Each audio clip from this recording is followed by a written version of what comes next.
Not everybody. Okay, good morning again, everybody.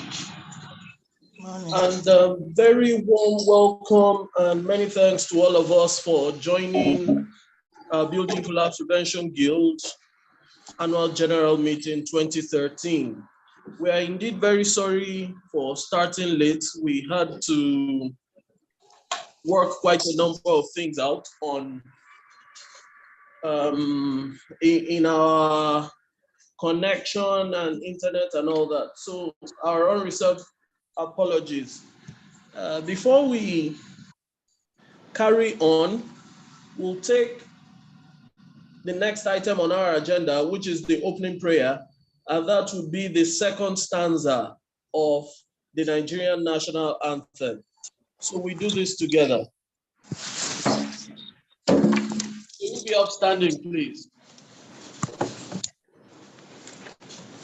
So on my count, 1, 2. O God of creation, direct our noble cause, guide our leaders right, help our youth the truth to know, in love and honesty to grow, and living just and true. Raise lofty heights at to build a nation where peace and justice shall reign. Amen. Amen. Thank you very much. May we be seated, please.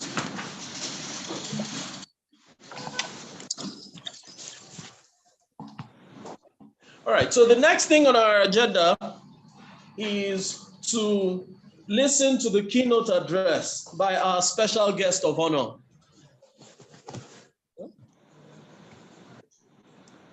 So,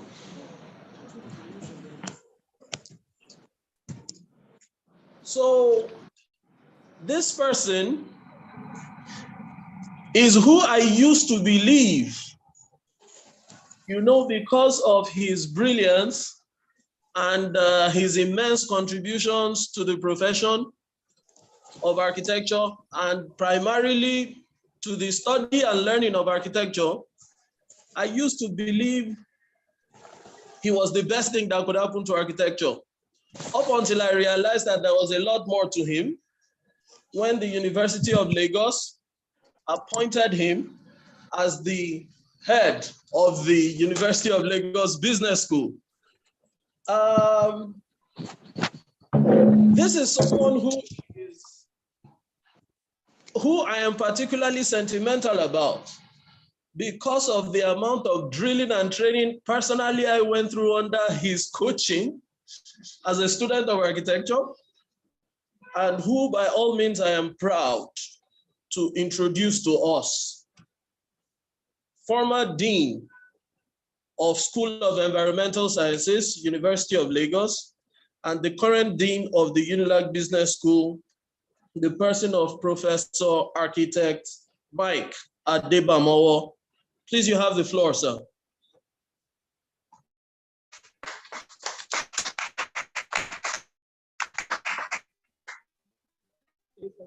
Thank you very much. Will you be able to give me permission to share my screen?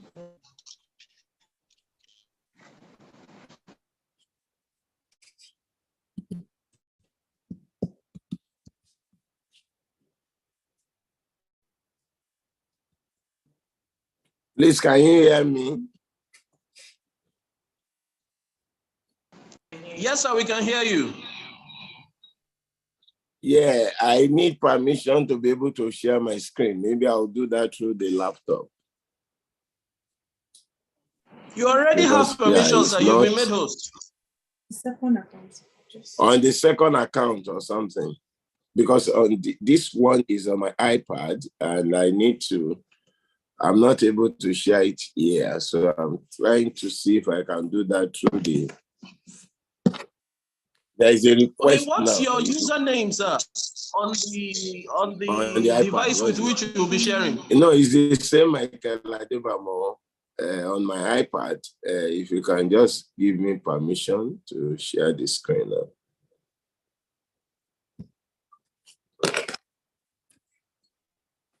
Okay.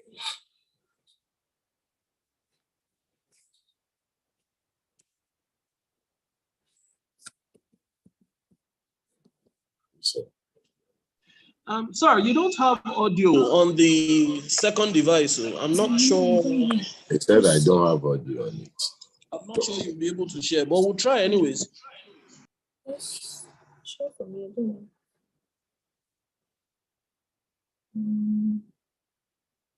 Where is it? Okay, sorry. You've been made co-host, sir.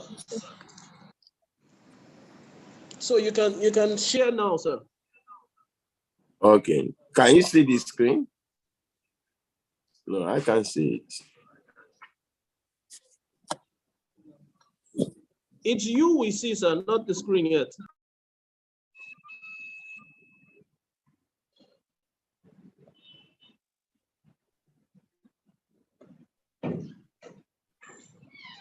Good morning, everybody.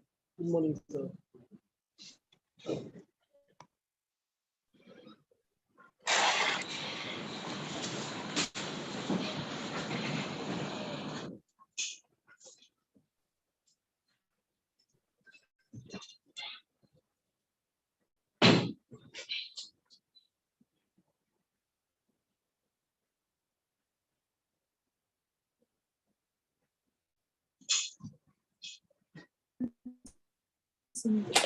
But can you?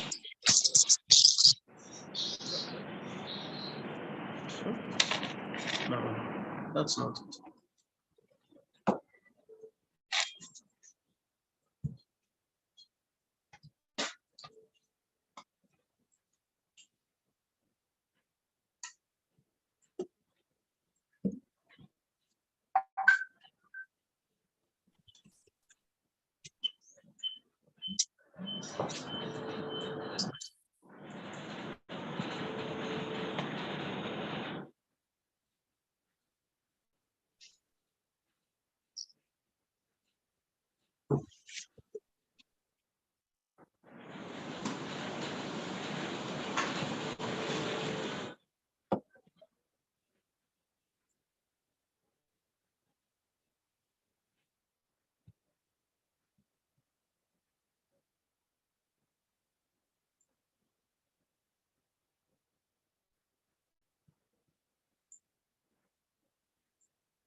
Hmm.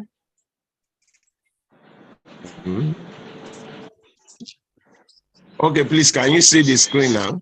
Okay, please, can you see the screen now? Yes, we can see the screen.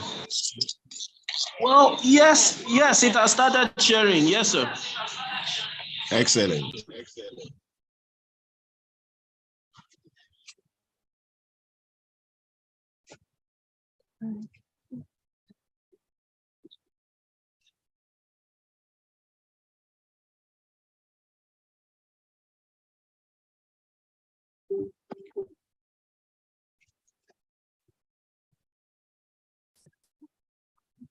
Okay.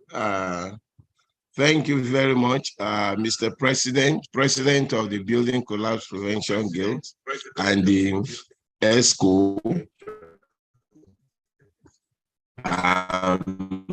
I'm very grateful for this invitation extended to me to be part of to this meeting and to deliver the keynote address.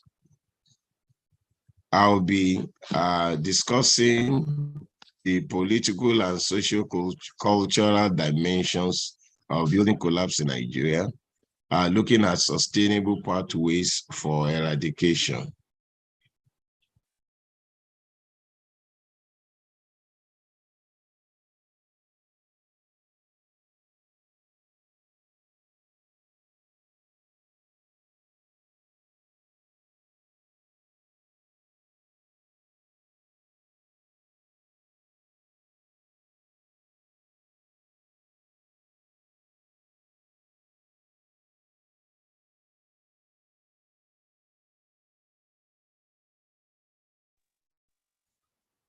We are not hearing anything anymore.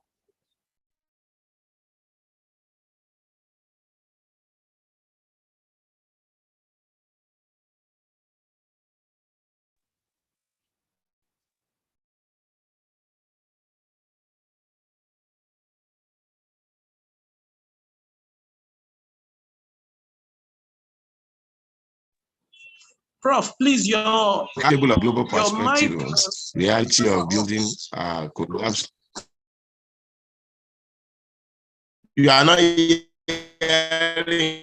me. Yes, sir. We are now hearing you, sir.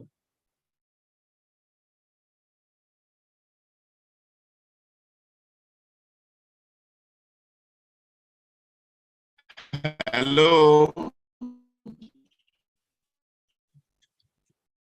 Prof, we hear you loud and clear now, sir. Wow. Oh, can you hear me now? Yes, Prof, we hear you now, sir. Good. So table of contents, I have perspective to building collapse. Reality of building collapse. Nigeria is the third issue. Okay.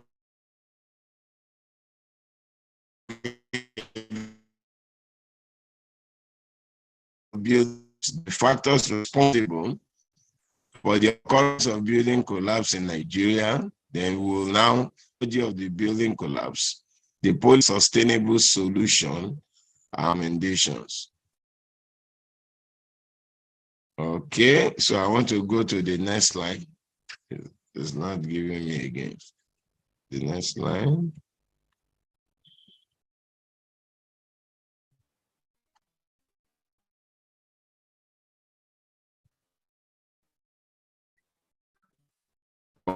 Okay, under the introduction,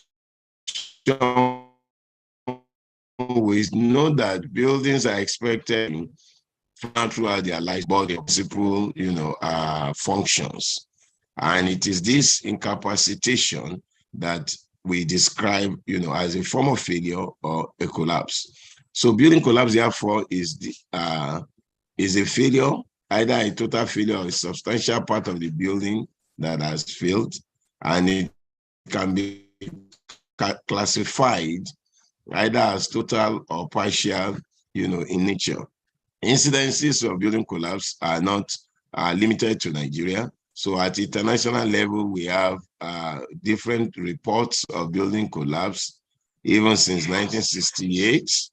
As we have seen in this illustration, we have the 2000 Commonwealth Avenue Tower in 1971 and the Civic Center in Pavia in 1989. We have that of Oklahoma City in 1995 and the 4-story commercial building in Brooklyn in 2000. We also found that in Manhattan in 2007 in New York, and a 5-story vacant apartment also in Manhattan in 2008. So in Kenya too, in Azerbaijan, in Egypt, in Angola. So we have all kinds of, it goes on and on. We find out that the reality in Nigeria has become, endemic in nature. That's happened too often. And that's why the concentration is on Nigeria. And not only that, for us as building professionals, especially the building prevention and control, to be able to look critically into this issue to provide solution. And that's why this topic is timely, is important for us as building professionals to brainstorm as to what has been bringing about, this disrepute to us in the building industry. So we have that the building collapse cannot be overemphasized in Nigeria, especially in Lagos, the commercial nerve center. We have the reality of building collapse in Nigeria and the various ones that has occurred. The major cause of the building collapse we have seen as structural defects. Many researchers that have conducted studies in this area, these studies reveal that 39.7% of the reported cases of building collapse in Nigeria are residential buildings. 14.3% were commercial buildings, 12.7% are assembly, church and mosque, 8% institutional and hospital, 6.3% mercantile buildings, that's shopping, and 4.7% for mixed and occupancy uses. I'll be able to put more context into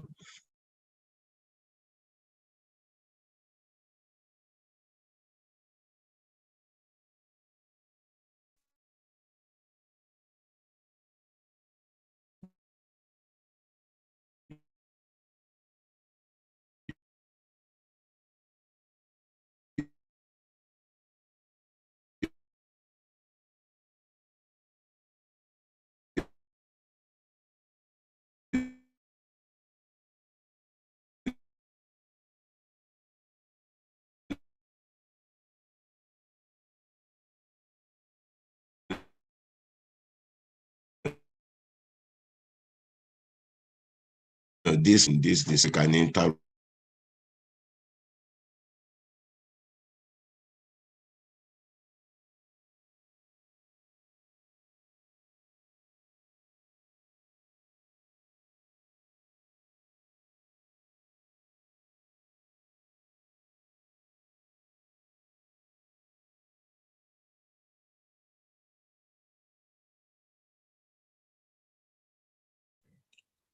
Unable to hear anything, and appears the presentation is out as well. Let me just to find out. It's not.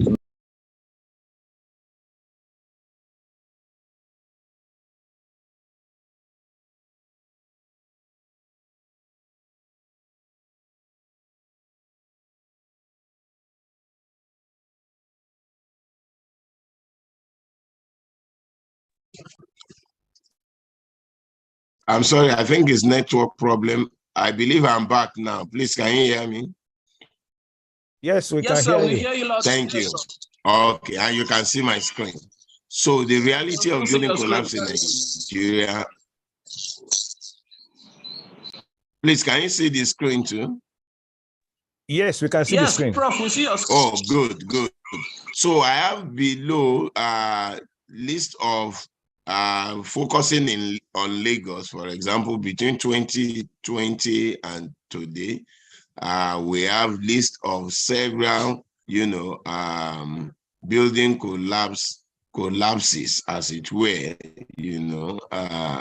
that had occurred, and the most celebrated being that of the 21-story building collapse in Ikoyi, and even after that, we still have several issues and cases of, building collapse, ranging from residential buildings to all kinds, of building.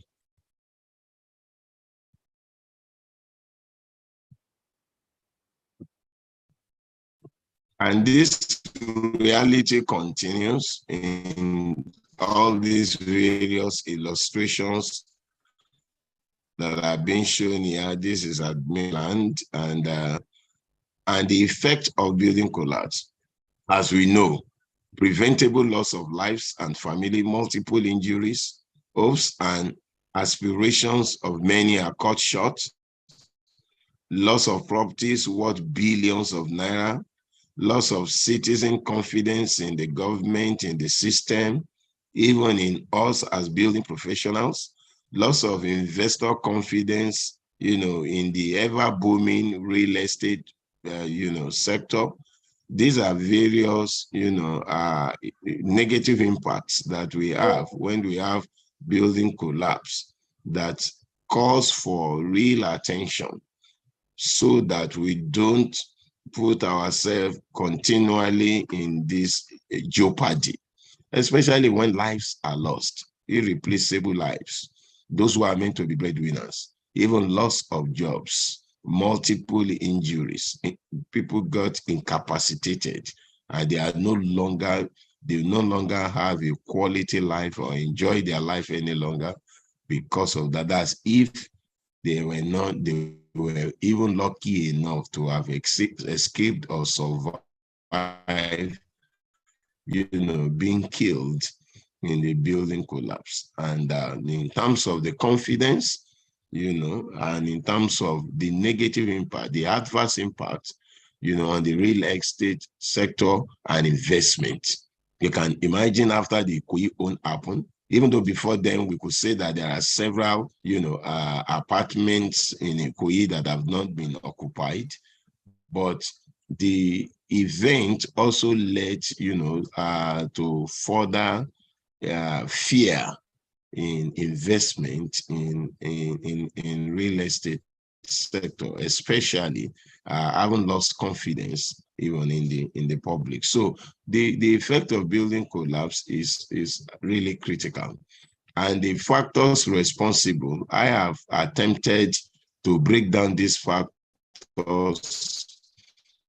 into group the factors, because we have discovered many, causes, reasons, for building collapse. A lot of research work too has been done on that.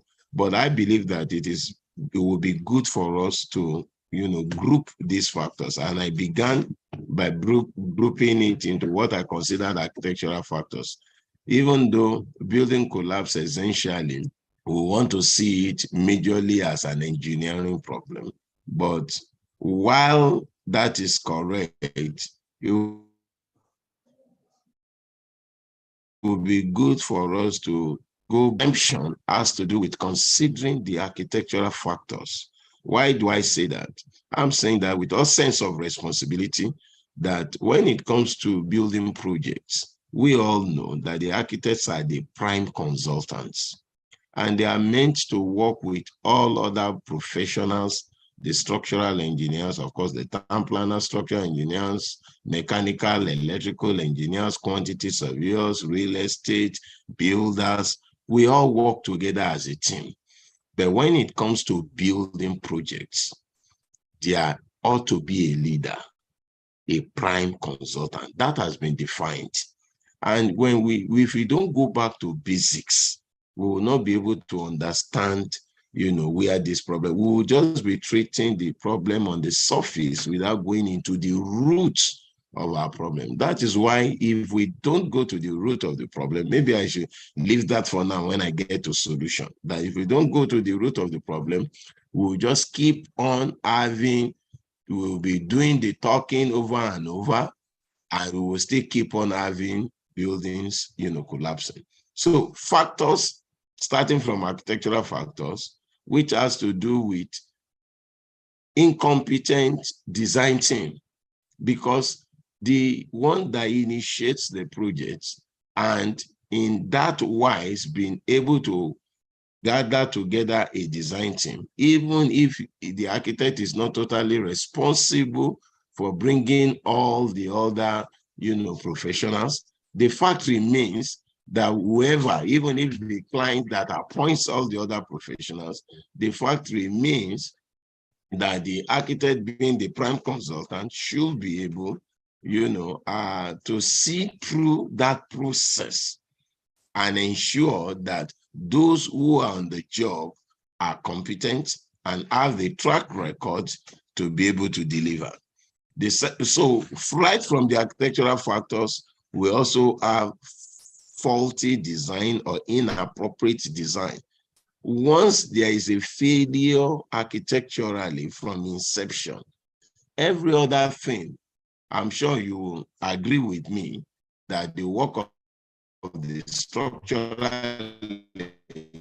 engineers, the builder, the quantities of all the other consultants, M&E, they are based on the template, on the master plan, on the design that is given by the one who conceptualizes design is faulty. What is a question of if the foundation is destroyed, what can the righteous do?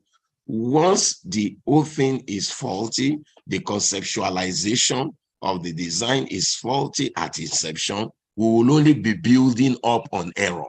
And that's why I consider the architectural factors as critical, because it is true that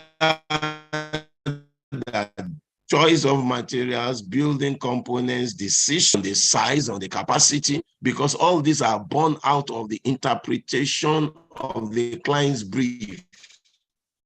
Okay, so the one that is interpreting the client brief and coming up with the concept and with the design, okay, if that is faulty at the beginning, we will only be building up on that faulty, design, upon which by the time we get into the execution, the details and other things will arrive that will probably could lead to what we want to avoid, building collapse. So all that also depends on the constructional method, building system. Other things, number 2 category is geological factors, which is the site condition, the geological site report, the soil test. Okay, you find out that are these properly done? Have they been given to experts? Okay, geological experts, geotechnical experts to actually examine and come up with genuine reports, not reports, that are made up only to satisfy one person or the other, or institution or the other. We find many things going on when it comes to that, to be able to do even the appropriate, investigation in terms of the number of boreholes required or the number of pen tests requires. When from that point you are trying to save money or to cut corners and not do it appropriately or sufficiently in order to truly understand, the nature of the soil, we are only postponing the doomsday. So geological factors are critical. Engineering factors is what I've put together as number 3, and that's where you have the faulty structural design, sizing of structural members, the factor of safety, all this with the architectural factors has to also do with the competence of the professional. And we will get there when I get to the social cultural factors. So that's engineering factors. We also have the natural factors. Okay, unfortunately, most of the building collapses that we have had in Nigeria, we are man-made factors. They are man-made. All these other factors are man-made. Natural factors like hurricanes, like earthquakes, okay, not in this part of the world. But of course, we do experience every storm, every high wind, flooding, okay, flooding that can cause erosion, that can eat deep into the foundation of the building and threaten the foundation of the building. So we do have our own natural factors, but the truth is that they are quite limited, but they cannot be ignored too as causes of of building collapse. So I move on to political factors, and which is the essence of rules and regulations, compromises on the part of the government and of the regulatory bodies too. Award of contract. Even before I go into the award, the compromises from regulatory bodies, when all this happens, you find out that things that ought to have followed their normal process, unfortunately, do not follow such due process.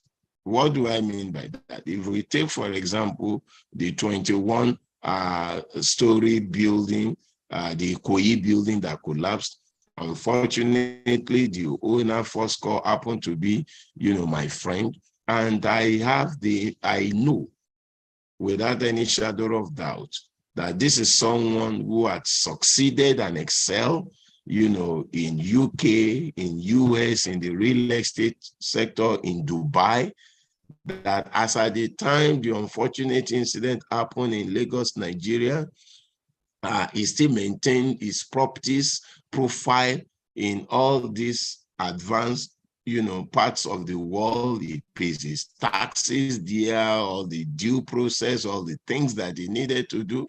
He had, file and regularly maintain all what he needed to do. Even in the process of development, while he was developing, those buildings over there, followed all the due process. Lo and behold, he came to Nigeria, and Nigeria happened to him. Nigeria happened to him that in Nigeria, you could cut corners. Nigeria gave room for corruption. Nigeria gave room that you can appoint, your own consultants, the way and manner you could appoint them. And whenever you don't need them, you dismiss them, you fire them, you do it on your own. You can build, a gigantic structure like that with on your own when you are not an engineer, and you can base it on the fact that you have done this and that and that and that. I say political, and I'm still coming to discuss, more on that. These are the issues. Okay, someone who could comply with all rules and regulations in developed countries, in other countries, and succeeded and did so well there, came to his own country to replicate that, to do the same thing. But the Nigerian system allow all kinds of things. And he fell in love with that Nigerian system and unfortunately lost his life. Political factors, award of contract, choice of incompetent contractor based on patronage rather than basing it on merit. Lack of proper monitoring from control building agency. They are all part of the political factors. Social-cultural factors, social status and symbol. I'm above the law syndrome. We all had the story. We all heard about the 21-story Ikoyi building, that it was sealed up at the time. At the time when they wanted to arrest him, there was so much struggle of, do you know who I am, that and that, I can press button to Aso Rock, I can do this to that. It's Nigerian system, it's the corruption system. So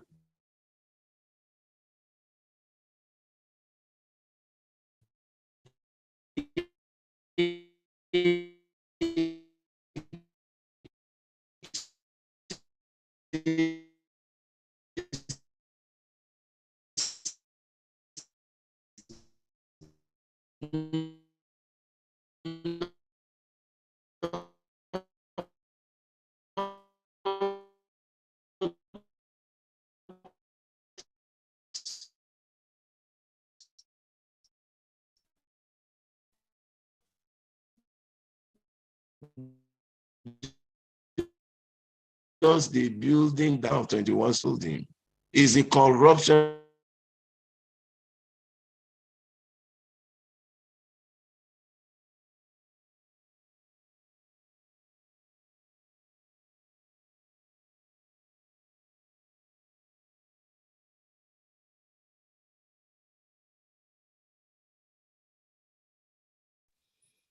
We lost you, sir.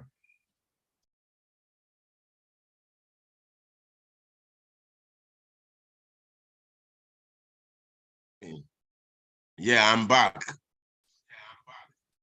Thank you. Socio-cultural factors. Social status symbol, I've explained that, larger than life, above the law syndrome, culture of corruption, cutting corners on the part of the clients, on the part of the consultants who are meant to be professionals, doing unethical things, on the part of the contractor, the builders that are meant to be professional, all down the line to the last laborer on site, greed and covetousness.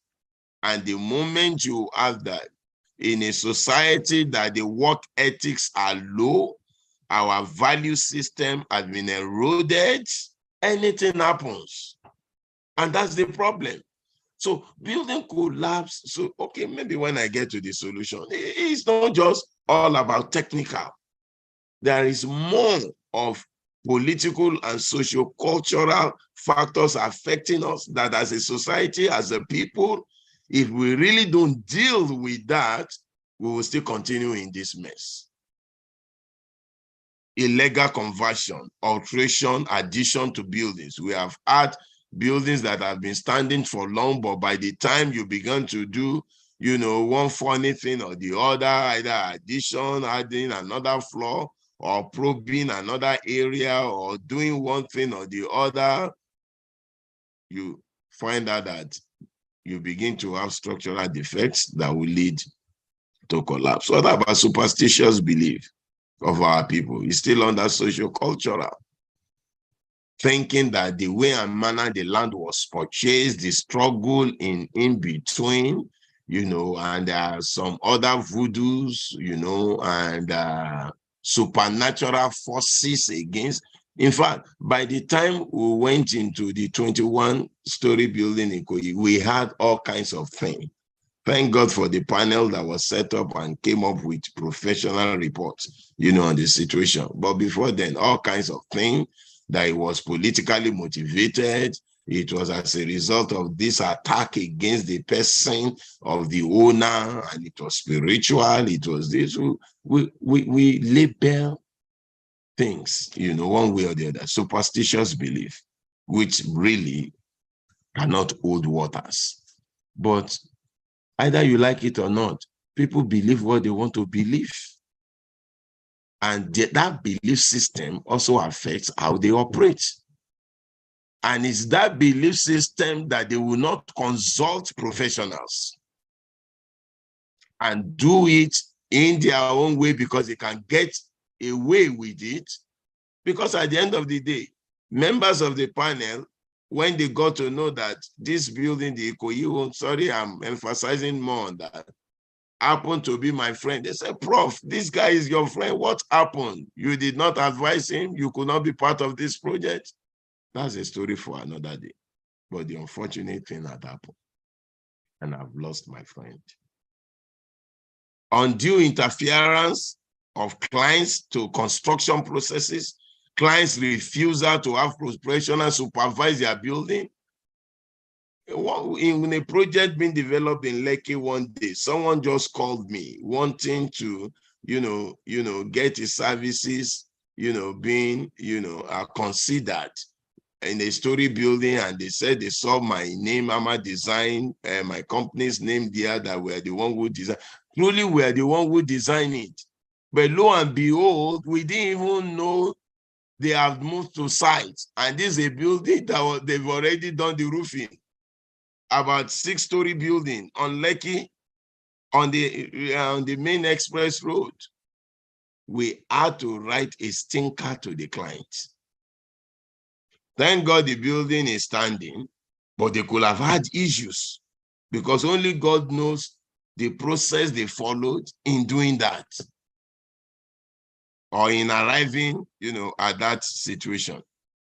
Okay, so socio-cultural factors, I think I've mentioned all that. Socio-cultural pathology of building collapse system, I've mentioned the case of corruption, deception, bribery, collusion, and all that has led to this politics of building collapse in Nigeria, in terms of the Lagos state government set up agency for control, but we still find out that, along the line, the former director then, when the Ikoyi one happened, was sacked, something else happened, another one. It's all political, depending on how, because we will have to investigate how did they even get approval in the first instance. You will find out that certain compromises, have been made, and we cannot continue that. And because when you look at the rules and the regulations and the safety measures put in place, monitoring measures put in place, material testing and the rest of that,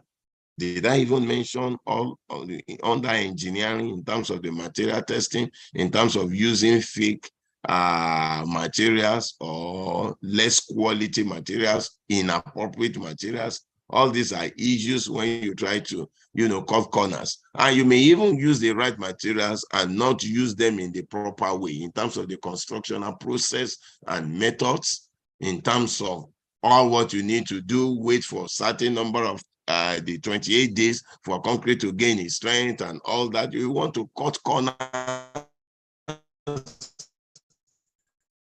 in various ways. You remove when you ought not to remove the problem. Many things do happen. Let's quickly go into the solution because of our time. Sustainable solution. I began by on that. To building collapse, begin with, I defined the first factor as architectural factor. I sincerely believe that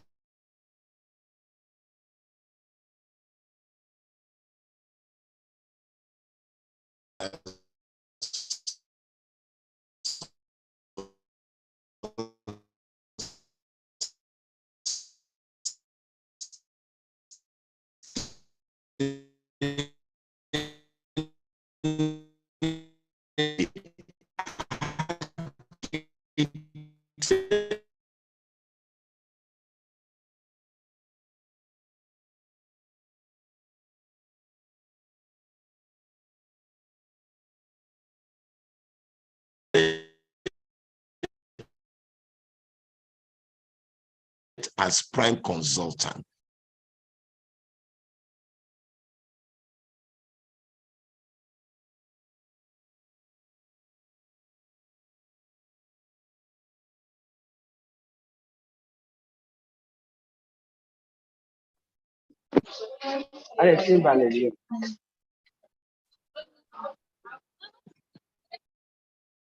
Hello?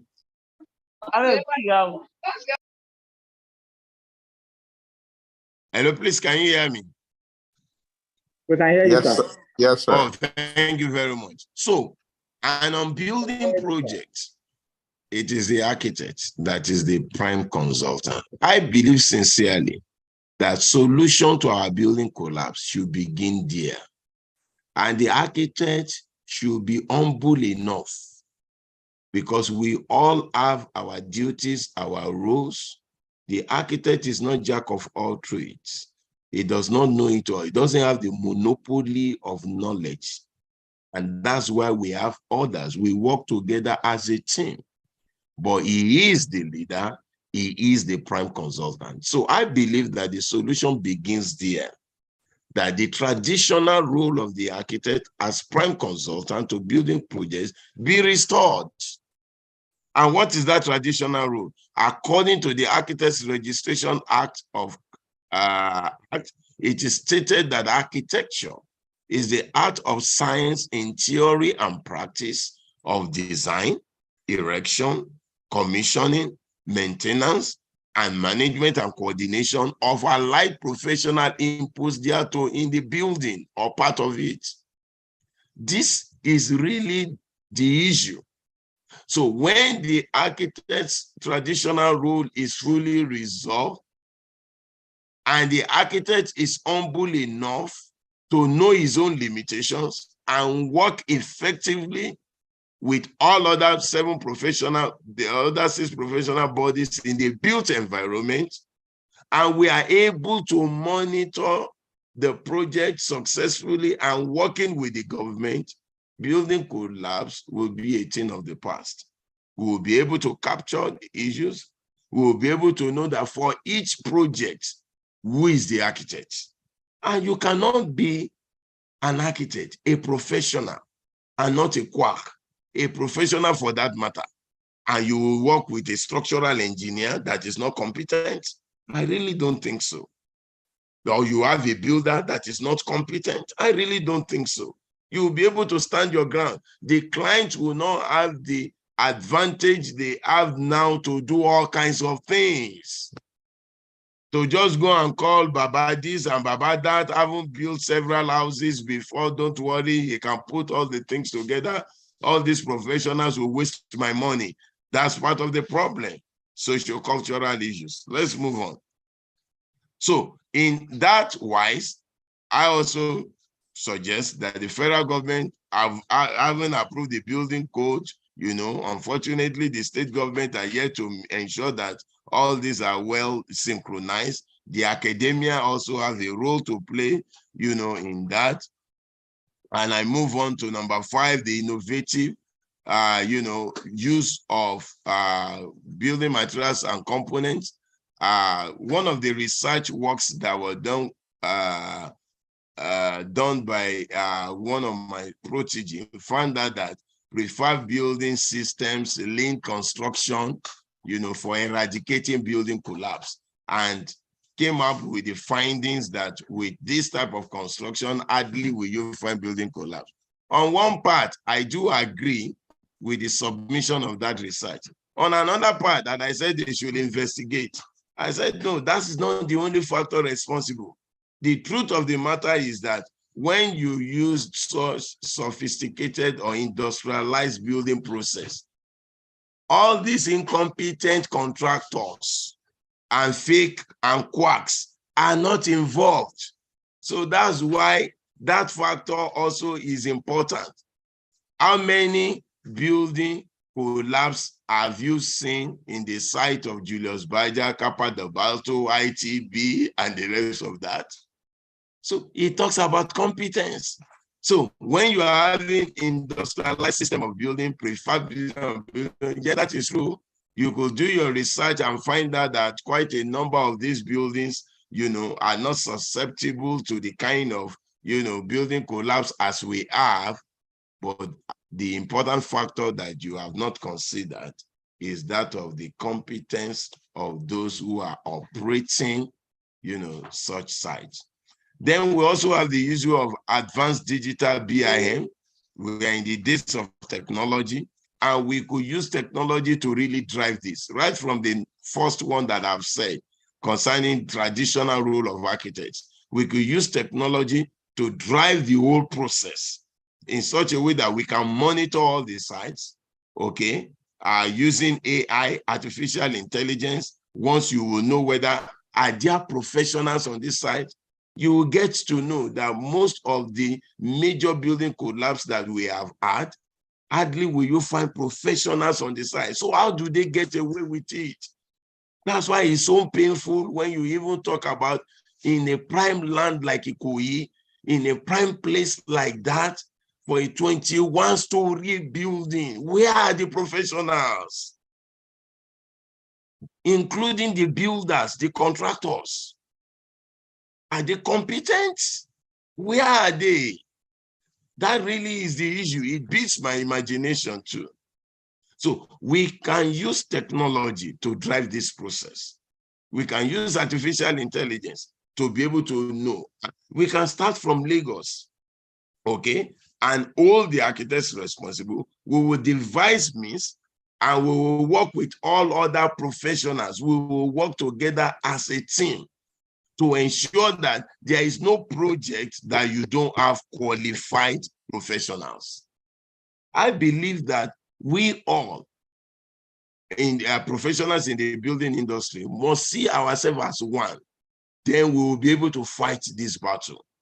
Because government, client, and the rest of that, yes, we will work together with them. But there is this tendency that I want to beat corners. They want to do this. Professionals, their fees are too high. That's why they don't want to approach. We have all these problems. So anyway, BIM digital model for each state, efficient coordination of structural integrity system, innovative partnership between government and professionals. Okay, now we can speak to government as a body, as a voice in the building industry, green smart systems, public engagement and monitoring report systems, and of course, sustainable, solutions that can cut across board. I will round up by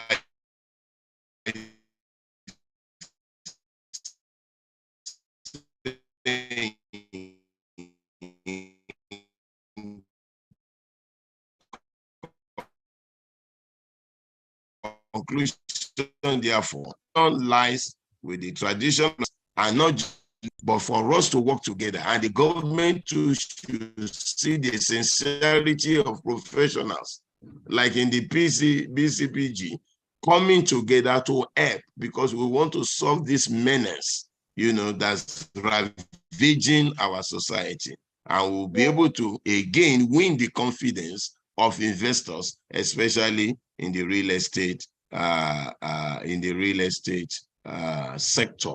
And finally, they are asked if there is no punishment for bad behaviors, the acts of men are strengthened to do evil. All the cases that we have had in the past, what are the results in terms of fines, punishment? It's not just for feature of the site, and that's the end of it. Who are the professionals? Have they been brought to book? Not just for feature of the property. So there must be appropriate punishment to be able to stem that side. I have some references there, and I want to thank you for your attention. Except you have questions for me. Thank you for listening. God bless.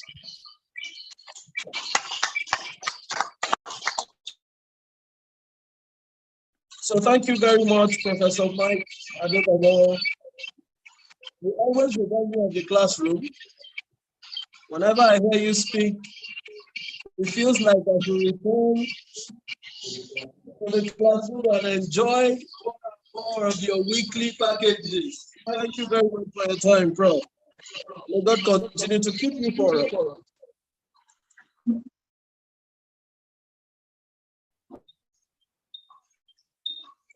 So having listened to Prof, we are going to very quickly take the President's address.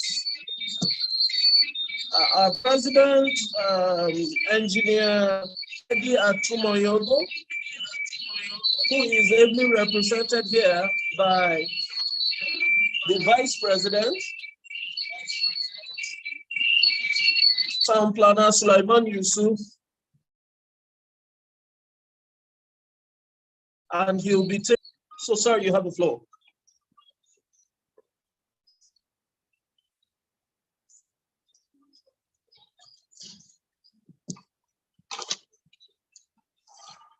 Thank you. Good morning, our guest speaker. Good morning, elders. Members of the On behalf of the President, I welcome you all. Now I read the President's address. 2023 National Building Classification Bill, Vice House, alongside February 21st, 2023.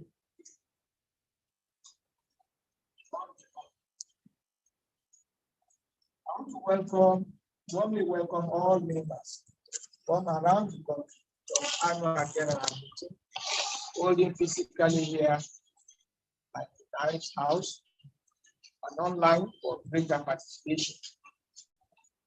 Thank God Almighty who has made this day possible. To him belongs all the glory.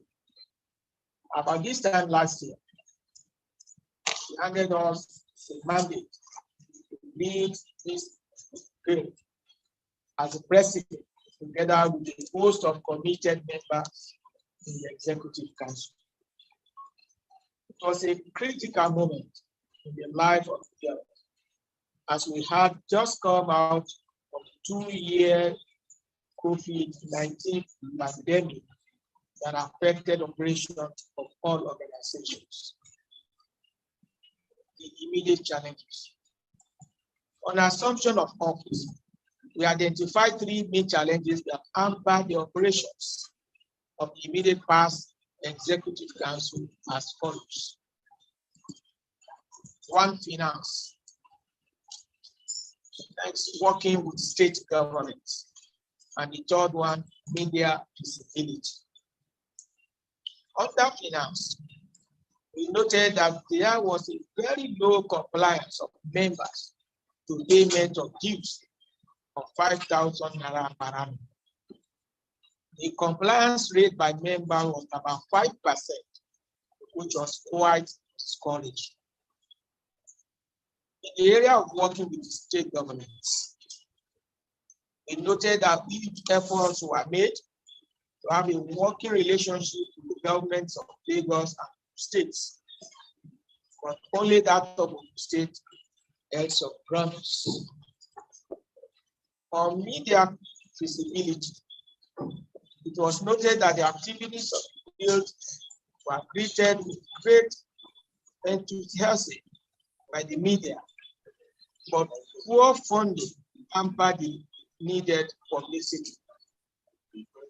To mitigate the immediate financial challenges, we created a national register, a new national register.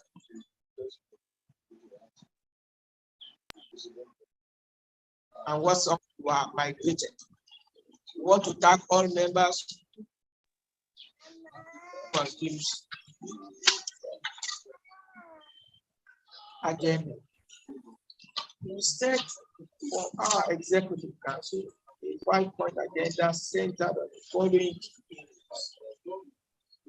First, on professionalism, ensuring compliance with physical planning laws, construction and building maintenance, outreach to governments and general public, and research and strategy. Professionalism. We encourage each professional to operate within their core competence to avoid unnecessary competition and high rather than competition to be the key watchword for all. Compliance. To assist all buildings, to insist that all buildings must comply with physical planning laws across all states in the country henceforth. Building construction and maintenance monitoring. This has been the main focus of the activities of the buildings, and we committed to strengthening monitoring of construction activities on site at the cell levels to ensure compliance to specifications. Encourage whistleblowing to alert the authorities of effective works wherever they are found. outreach to governments. To reach out to various states of the Federation and encourage them to lay more emphasis on prevention rather than investigation of building collapse. Research and strategy to encourage members and guide them to pay more attention to global best practices and emerging trends in our industry to ensure our professionals remain very relevant.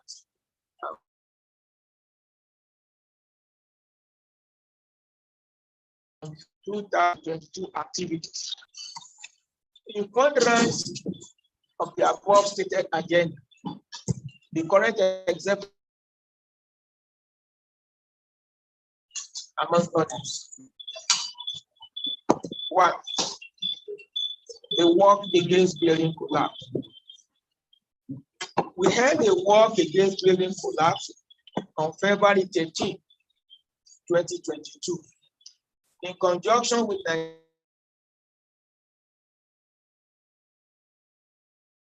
simultaneously.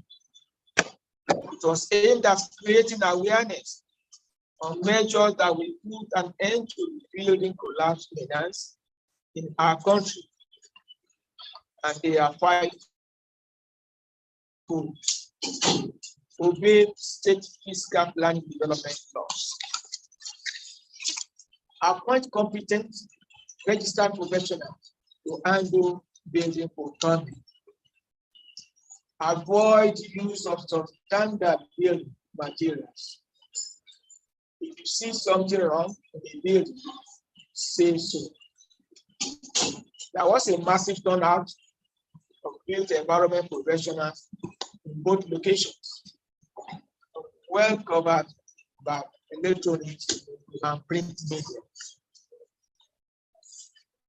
Signing of memorandum of understanding, MOU, to state government. The outreach to the state governments by the previous executive council paid off when the Ogun State branch of our field signed the memorandum of understanding with Ogun State government.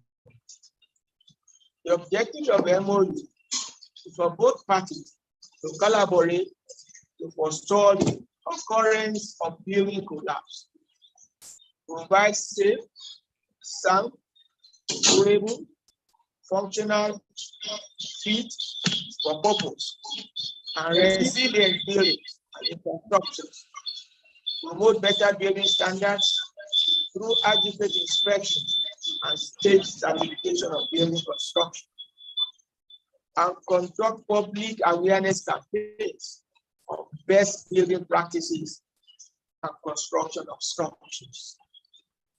We are grateful to the State Honorable Commissioner for Physical Planning and Urban Development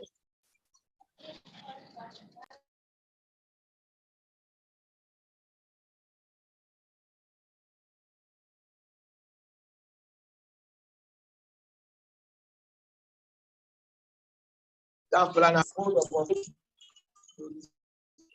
results. Outreach to Lagos State government. We visited the then Lagos State Honorable Commissioner for Physical Planning and Urban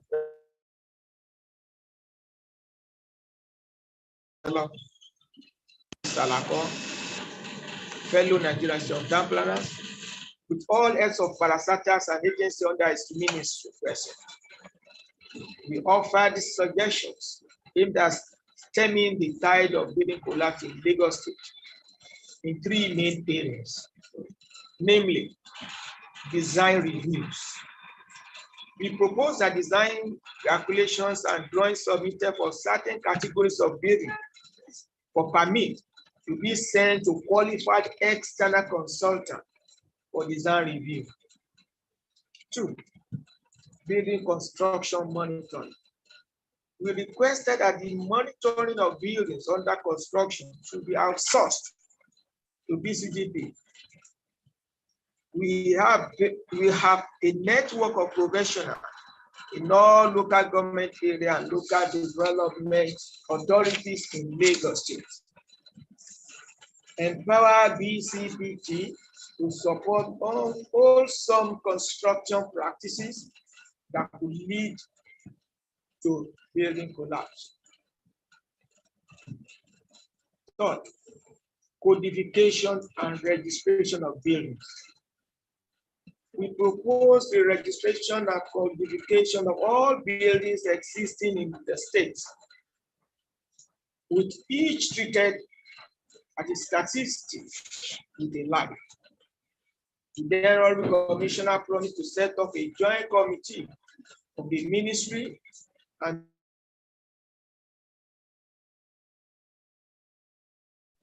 there has been no further development to date. Outreach to build environment professionals in North Central Zone. We charge our committee secretary with the responsibility of creating formidable BCPG in Northern Nigeria, apart from the existing Abuja branch. He has made a modest effort and more needs to be done to encourage membership in that zone. Inauguration of Public Infrastructure Monitoring Committee of BCPG. Following the media report on the sinking of Quarry Wall at Apapa Port, we set up a committee on monitoring of the management and maintenance of critical national infrastructures. The needed assignment was to prove cause of settlement of the Quarry Wall of the Lagos port. We derive our power from the Freedom of Information Act of 2011 that give groups such as ours the right to access information from government agencies, parastatal, federal service, private and public sector organizations providing public services. The work of the committee was hampered by the cooperative attitude of the built environment professionals in the concerned government agency. We encourage the committee to remain undeterred in the hazardous task of monitoring the state of public infrastructure in Nigeria. Outreach to free trade zones. A delegation of national and state executive of BCPG went on a technical visit to Eko Atlantic City on Thursday, October 27, 2022. They are hosted by General Manager Ms. Sulfit, Nigeria Limited, Ms. Bushi, Japan Elevators and Escalators, Mr. Tony Rahim. The visit was in furtherance of the Guild's advocacy for best practices in built environment by showcasing infrastructure that meet international standards as a way of encouraging others to do the same path. Conclusion. The Guild still has a lot of work to do in persuading the various governments to collaborate with it in monitoring construction activities to ensure best practices as well as enlightening the investing public on the need to encourage competent professionals to handle their developments. Despite all efforts in 2022, there was still a total of 62 collapse of buildings, especially partially of food. The table below shows the collapse in each state of the Federation for proper reporting. A critical look shows that 23 states had incidents of partial or full collapse of buildings, with Lagos State topping the chart with 20 incidences. Finally, I want to urge our members to continue to support the Guild as there are still many rivers to cross. I thank all executive council and committee members for their unflinching support during this past year. I especially thank the organizing committee of this annual general meeting for the excellent work within a short period. My thanks also to all affiliate institutes, NIA, NIESB, NIOB, NIS, NITP, NIQS, and NSA.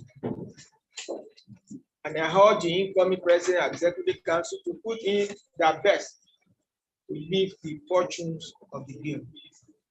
Thank you all for your attention, and God bless. Engineer Eddie Atumo Yogo, fellow Nigerian Society of Engineers, fellow NI structure, BCPG President 2022-2023.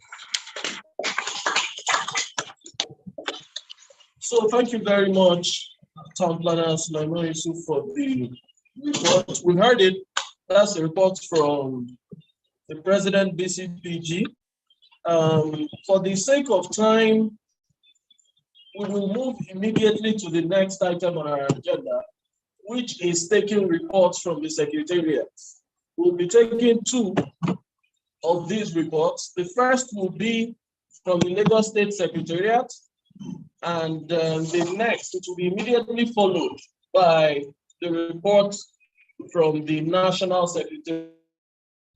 God so good, the two secretaries are here already, and we'll start with the Secretary of Lagos State, the person of Mubarak Bajabiamila. So, sir, you have the floor. Thank you very much, sir.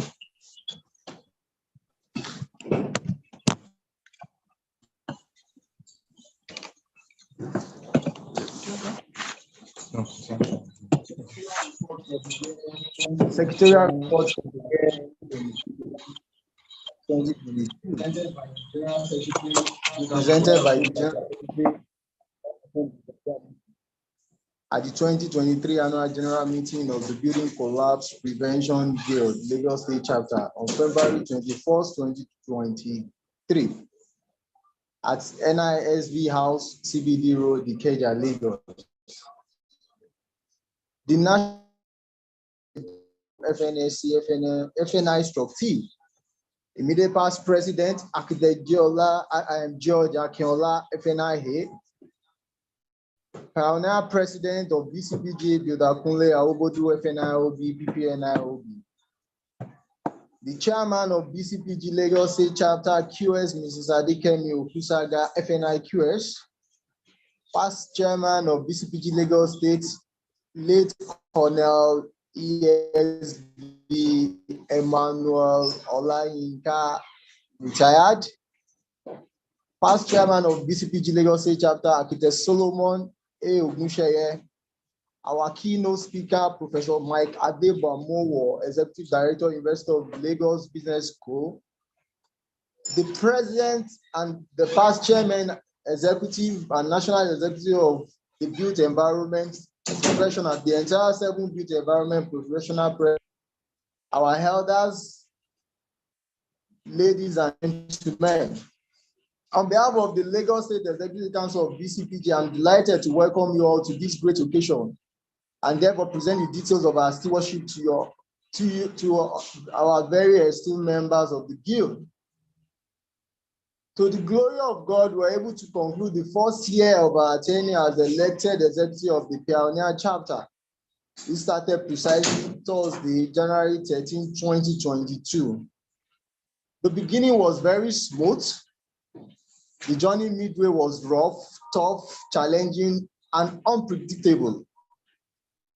But today, with the full support and understanding from you all, and by the special grace of God, we are thankful for where we are. And on this note, I give you the brief report of our various activities. The Executive Committee had a first meeting on January 13, 2022, immediately after the election and inauguration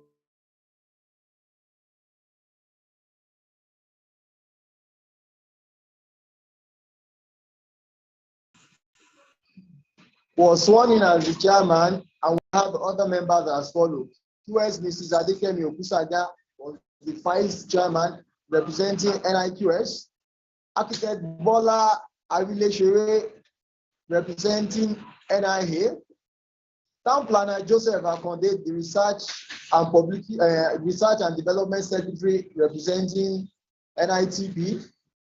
Peter Mubarak Bajabi Amila, general secretary representing NIOB. Sobio Sunday Adegoke representing NIS is the financial secretary. Engineer Dr. Bright Ubonu, treasurer representing NSC. And Architect Solomon A. Ogunshere, the immediate past chairman, were inaugurated. The chairman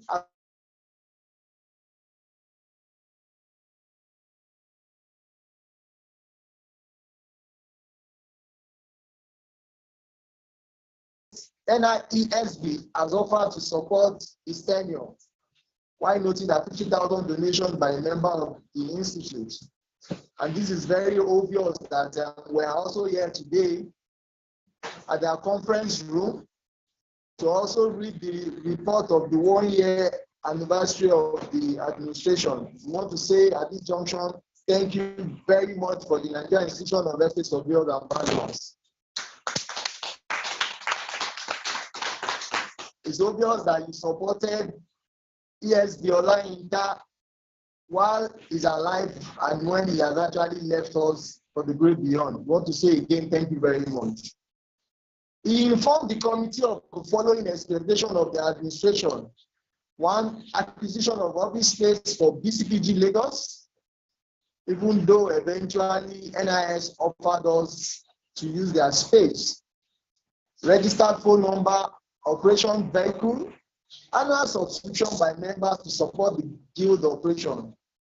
Raising of funds for the guild operation by exploiting guild relationship with private, public sectors and professional institutes in the built environment. Production of a new letterhead, revitalization of the non-performing cells by collapsing into LCT and LG. Rotational meeting among professional institutes with BCPG Lagos leadership. Costly visit to built environment professional producers and manufacturers of building construction materials. Number 2.0, visit to professional bodies and government agencies. The leadership of the guild in Lagos was able to visit the leadership of the Nigerian Institution of Ethics, Surveyors and Valuers, the Nigerian Institute of Building, the Nigerian Institute of Town Planners, and was expecting response from NIA, NIQS, NSC, and NIS before the demise of ESB Olayinka.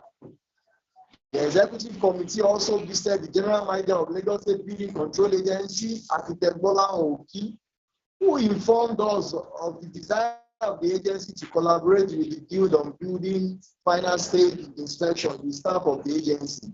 But this is yet to see the light of the day.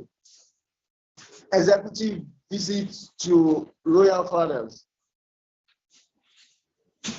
The leadership of the chapter, led by the chairman, late Colonel ESB Emmanuel Olayinka, and the pioneer president of BCPG, Bidakunle Awobodu, visited the Oniru of Iruland, Oba Abdulwasi Omogbala Lawal Abisogutu on Monday, January 24, 2022. It was really a beautiful date and a resourceful way to start an administration, in particular with a visit and prayer from a distinguished professional and royal father, who is the father of the nation. The monarch was obviously happy receiving Vida Obodo and the team, acknowledged his passion and recounted his long years of relationship with the pioneer president of the guild, and in particular during the days as the Honorable Commissioner for Housing in Lagos, where Vida Obodo collaborated with him on the training of artisans, master craftsmen, and other laudable efforts in standardization of the built environment of Lagos State and Nigeria in general. His Royal Highness informed that there are over 1,000 buildings within his domain on about 230 hectares, and that they play some regulatory roles to check the activities of developers and homeowners in the area. He informed that aside from the management of the family of the property by the family property firm, They have also engaged professionals in the midst, which included town planner Sonny and an associate, to render their service to the Roland as a consultant, informing the gathering that his previous appointment as Honorable Commissioner for Housing helped him to identify and work with formidable team. He further stressed that the family estate management team managed the security, improvement of infrastructures, clearing of drainages, ensuring proper conversion of residential buildings to commercial, and every of these bits are monitored. And that they also work with agencies like LASCA and LASPA, and he noted that he will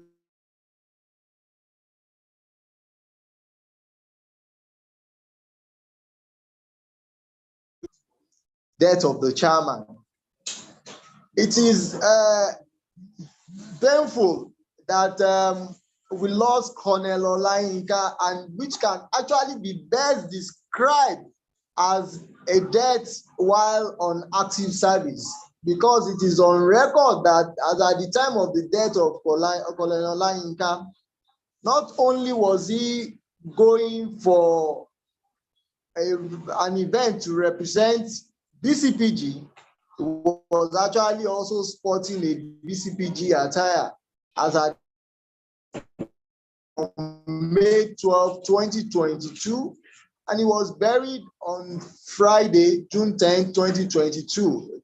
Both the BCPG Lagos and National took full representation during the burial. I pray that may his gentle soul rest in peace. Executive reshuffle. On the demise of Colonel ESB Olayinka Olajide, QS Mrs. Adekemi Okusaga, FNI QS, the then vice chairman, assumed the role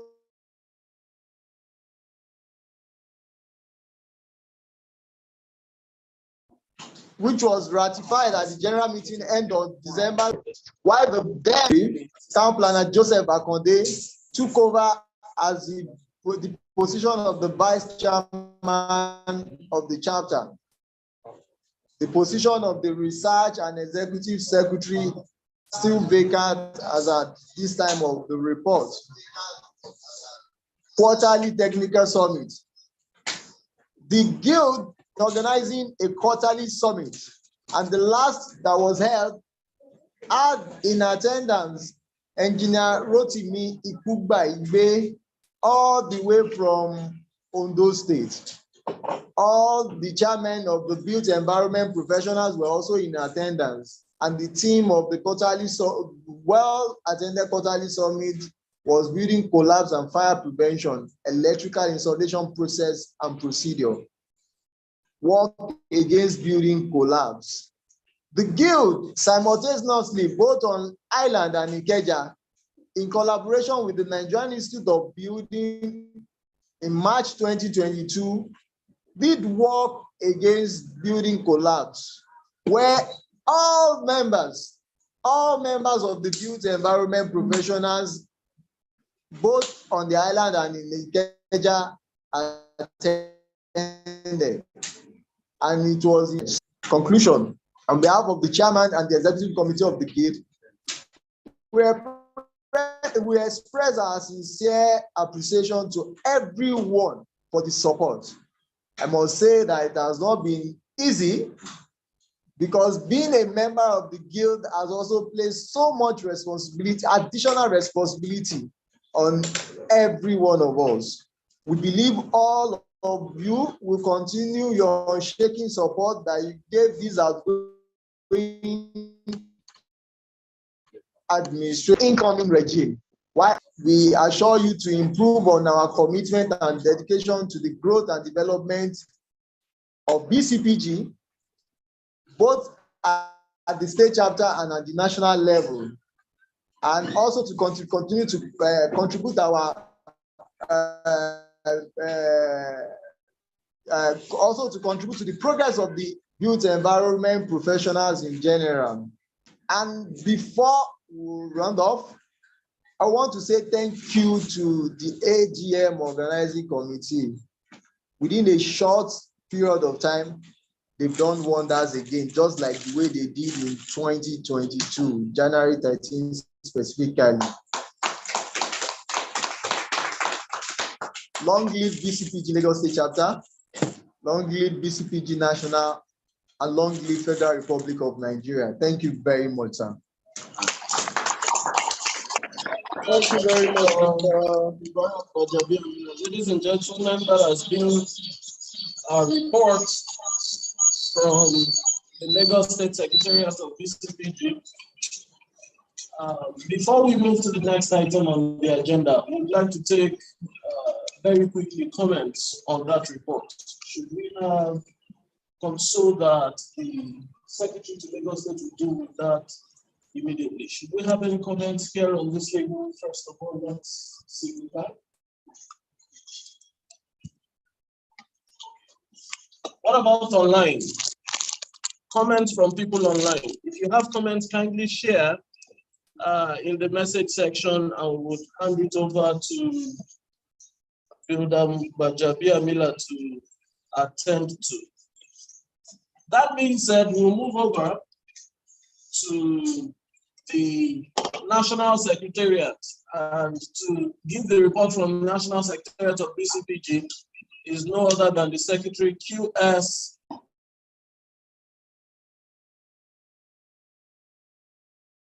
FNIQS. Please welcome her with a warm ovation. You have the floor, ma'am. Yes, please just go ahead, ma'am.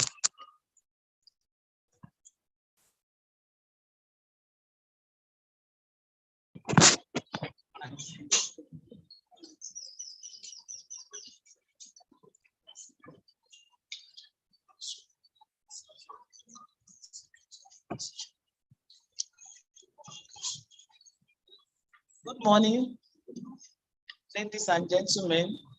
Good morning, madam. Good morning, everybody.